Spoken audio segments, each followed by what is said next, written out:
ವಸಂತಗಾನ ವಸಂತ ಸೇರುವನೇ ಕೋಕಿಲಳನ್ನ ಅಲ್ಲ, ಕೋಕಿಲ ಸೇರುವಳೆ ವಸಂತನನ್ನ.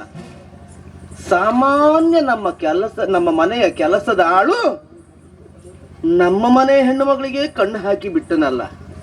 ಬಿಡ್ತೇನ ಬಿಡ್ತೇನ ಬಿಡ್ತೇನ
ಓಡೋಡಿ ಬಂದೆ. ನನ್ನ ಮಗಳಲ್ವ? ನಿಮ್ಮಲ್ಲಿ ಒಂದು ವಿಷಯ ಮಾತನಾಡ್ಲಿಕ್ಕಿತ್ತು. ಏನ್ ಮಗ?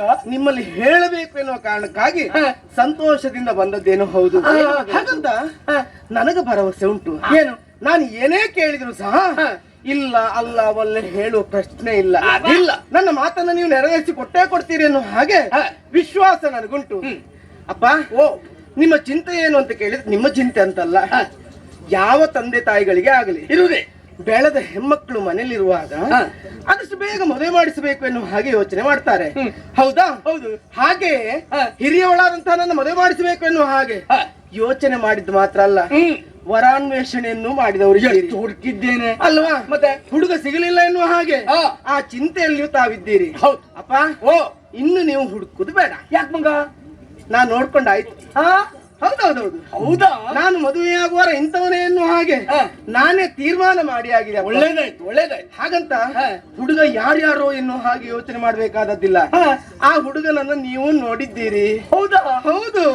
ಅವ ಎಲ್ಲಿದ್ದಾನೆ ಎನ್ನುವ ಹಾಗೆ ಯೋಚನೆ ಮಾಡ್ಬೇಕಾದಿಲ್ಲ. ಮತ್ತೆ ಈ ನಮ್ಮ ಅರಮನೆಯಲ್ಲೇ ಅವ ಇದ್ದಾನೆ. ಇಲ್ಲಯ್ಯ, ಅವನಿಗೆ ನೀವು ಅಂತ ಹೇಳಿದ್ರೆ ಆಯ್ತು, ನಿಮಗೂ ಅವನು ಅಂತ ಹೇಳಿದ್ರೆ ಆಯ್ತು.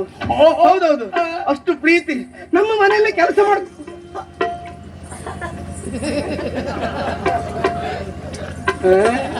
ಮಾವ ಒಂದು ಆಶೀರ್ವಾದ ಮಾಡಿ. ಅಯ್ಯೋ ಅತ್ತೆಮ್ಮ, ಅಯ್ಯೋ ದೇವ್ರೆ, ಆಶೀರ್ವಾದ ಇನ್ನೇ ತಗೊಳ್ತೀನಿ. ಆಶೀರ್ವಾದ ಮಾಡಿ, ಒಂದು ಅವಕಾಶ ಕೊಡಿ. ನಿನ್ನ ಪಾಲಿಗೆ ಕತ್ತೆ.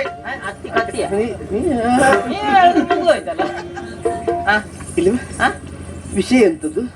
ನೀವೇ ಹೇಳ್ತಾ ಇದ್ರಿ ಇಷ್ಟೋ ತನಕ. ಎಂತದ್ದು? ಹುಡುಗನ್ ನೋಡಾಯ್ತು. ನೋಡಾಯ್ತು. ಇಲ್ಲೇ ಇದ್ದಾನೆ, ನಮ್ಮ ಅರಮನೆಯಲ್ಲೇ ಇದ್ದಾನೆ. ಮತ್ತೆ ಅವ್ರಿಗೆ ಗೊತ್ತಿದ್ದವನೇ ಅಂತ ಹೇಳಿದ್ರಲ್ಲ. ಹೌದೌದು. ಇಲ್ಲಿ ನನ್ನ ಬಿಟ್ಟರೆ ಯಾರಿದ್ದಾರೆ ಮತ್ತೆ? ನಿನ್ಗೆ ಒಜ್ಜ ಆಯ್ತು ಈಗ. ಒಳ್ಳೆ ಜೋಡಿ. ಹೌದಾ? ಅಡ್ಡಿಲ್ಲ ಅಲ್ಲ? ಹಾಗೆ ಅಲ್ಲ, ನಿನ್ನ ಆಸೆಯಂತೆ ನಾನು ಮದುವೆ ಆಗಬಹುದಿತ್ತು.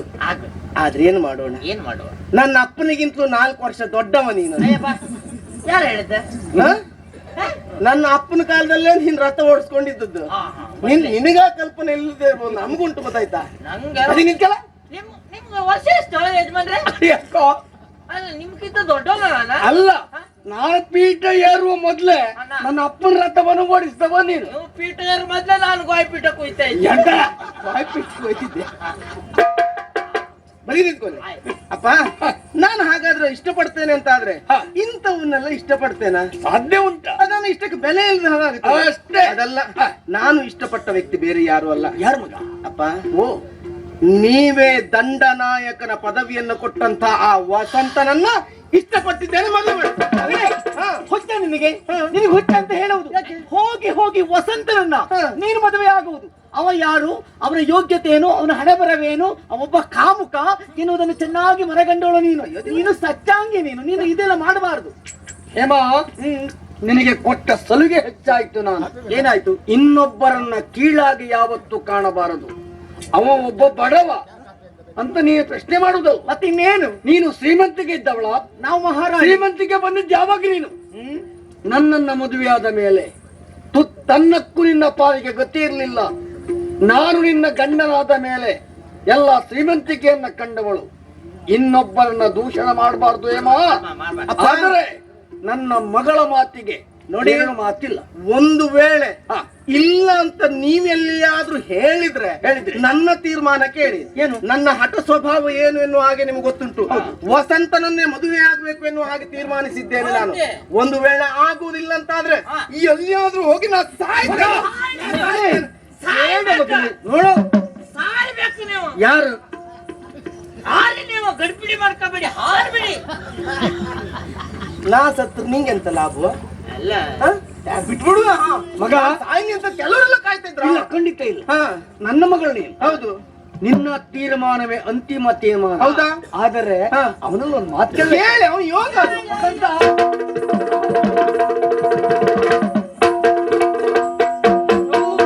ವಸಂತ, ನಿನ್ನ ಮೇಲೆ ಅಪಾರವಾದ ಗೌರವ ನನಗೆ.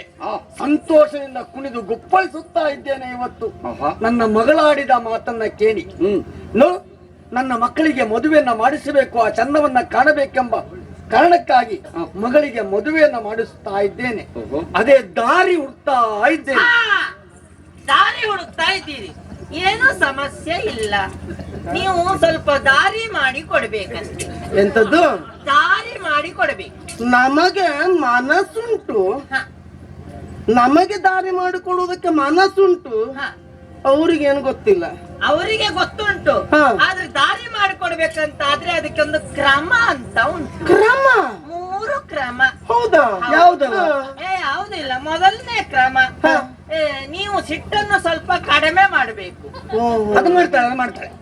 ಆಮೇಲೆ ಎರಡನೇ ಕ್ರಮ, ಸಿಟ್ಟು ಕಡಿಮೆ ಮಾಡಬೇಕಂತ ಆದ್ರೆ ಮಹಾರಾಜರು ಒಂದು ಕೆಲಸ ಮಾಡ್ಬೇಕು. ಎಂತದ್ದು? ಗದ್ದೆಯಲ್ಲಿ ಒಂದು ಗೆಡ್ಡೆ ಸಿಗ್ತದೆ. ಗಡ್ಡೆ? ಆ ಗಡ್ಡೆಯನ್ನು ತಂದು ಇವರಿಗೆ ಕಷಾಯ ಮಾಡಿ ಕುಡಿಸಿದ್ರೆ ಅದು ಕಡಿಮೆ ಆಗ್ತದೆ ಸಿಟ್ಟು. ಆಯ್ತು. ಮೂರನೇದು? ಮೂರನೇ ಕ್ರಮ, ಅಮ್ಮನ ಬೆನ್ನಿಗೆ 3 ಕೊಕ್ಕೆಯನ್ನು ಚುಚ್ಚಿ ದೊಡ್ಡ ಕಲ್ಲನ್ನು ನೇತಾಕಬೇಕು. ಹೆಚ್ಚಿಗೆ ಖರ್ಚು ಆಗುದಿಲ್ಲ, ಆಯ್ತಾ?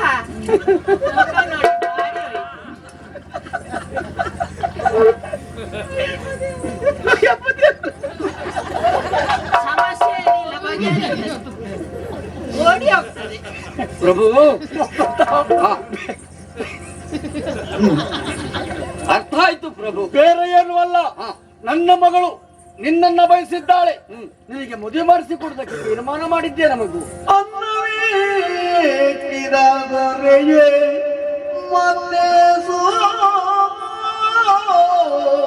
ಸ್ವಾಮಿ, ನವಿಕ್ಕಿದ ದೊರೆಯೇ ಮನ್ನಿಸೋ, ಸಣ್ಣವಳನ ಮೆಚ್ಚಿಕೊಂಡಿಗೆ, ಸಣ್ಣವಳನ ಮೆಚ್ಚಿಕೊಂಡಿಗೆ, ಕನ್ಯೆ ಮಂಜುಳರನ್ನು ವರಿಸುವುದನ್ನು ಮಾನಸವಪ್ಪದು, ವರಿಸಲು ಎನ್ನ ಮಾನಸ ಒಪ್ಪದು.